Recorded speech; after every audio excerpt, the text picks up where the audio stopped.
Olá! Hoje vamos falar sobre patrimônio cultural e vamos começar pelo começo. Você já ouviu falar sobre patrimônio cultural? Sua cidade é ou possui algum patrimônio? Vamos descobrir isso juntos. O patrimônio cultural diz respeito ao que fomos no passado, às marcas que deixamos no longo caminho da história para chegarmos até aqui. Este conjunto de marcas nos ajuda, hoje, a entender como agiram nossos antepassados e qual legado eles nos deixaram como herança. Isso mesmo, herança. Nossa herança coletiva que foi compartilhada socialmente ao longo do tempo. Portanto, é nossa, minha e sua. Este patrimônio cultural pode se manifestar de duas maneiras, naturezas ou tipos diferentes. O patrimônio cultural de tipo material e o patrimônio cultural de tipo imaterial. O primeiro deles é o mais óbvio e o mais comum entre nós. Podemos nomear de patrimônio material qualquer bem imóvel, como documentos, fotografias, acervos museológicos, coletâneas arqueológicas ou imóvel, como edifícios isolados no campo ou na cidade, as cidades históricas e sítios paisagísticos e arqueológicos.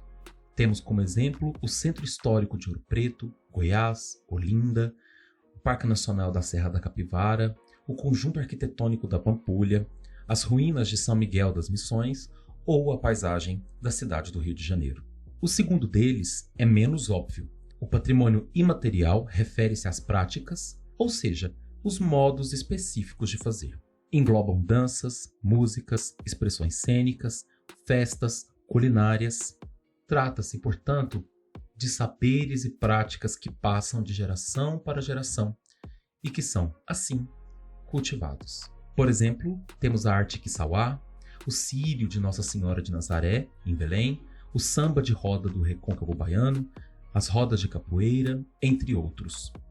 De tamanha relevância, o patrimônio cultural aparece na Constituição Brasileira de 1988, que a define como os bens de natureza material e imaterial, tomados individualmente ou em conjunto, portadores de referência à identidade, à ação, à memória dos diferentes grupos formadores da sociedade brasileira. Por meio deste conjunto de patrimônios culturais, nós enxergamos, ouvimos e sentimos a história. A nossa história. A filósofa Françoise Choët, em seu livro A Alegoria do Patrimônio, constatou que a ideia de patrimônio cultural e suas derivações têm a ver no como as sociedades ocidentais assumiram sua relação com a temporalidade e construíram a sua identidade. Bom, em outras palavras, os patrimônios culturais operam em nossas vidas como uma espécie de espelho. Quando estamos diante deles, eles refletem parte do que somos. Por meio deles, podemos nos enxergar melhor e nos reconhecer. Por este motivo, os patrimônios culturais geram forte identificação. Ele é responsável por aquela sensação de, poxa, me sinto em casa, aquela sensação de familiaridade e de pertencimento. O patrimônio cultural é tão importante para os povos e nações que merece e que precisa ser preservado. Por este motivo, os países e as nações do mundo todo procuram, por meio do reconhecimento institucional do patrimônio cultural, mantê-los vivos. No Brasil, este reconhecimento se dá por meio do Instituto do Patrimônio Histórico e Artístico Nacional, o IPHAN, e por meio das Secretarias de Cultura dos estados e municípios. Mas há uma instância institucional de âmbito internacional que reconhece bens materiais e imateriais de relevância para a humanidade.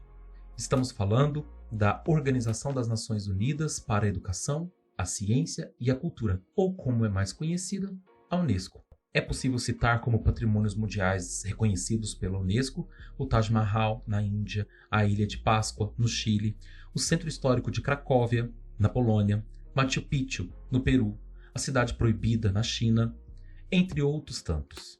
No Brasil, temos o perímetro do Plano Piloto de Brasília, o Centro Histórico de São Luís, além dos patrimônios culturais imateriais, como as rodas de capoeira e o círio de Nossa Senhora de Nazaré. Mas há também um tipo diferente de reconhecimento do patrimônio cultural, o reconhecimento social.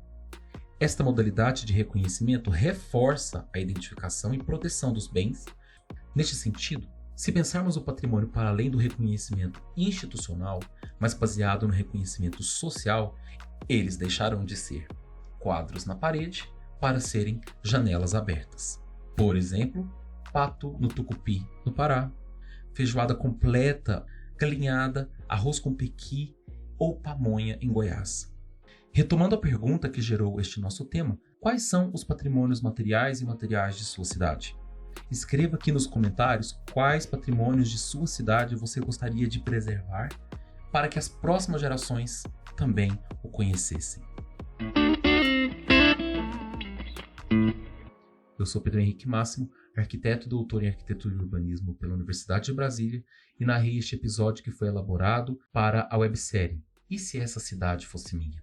Esta série foi patrocinada pelo Conselho de Arquitetura e Urbanismo de Goiás, CAU Goiás, e pretende abordar o patrimônio das cidades, a periferia, a segregação espacial e o direito à cidade. Até o próximo episódio.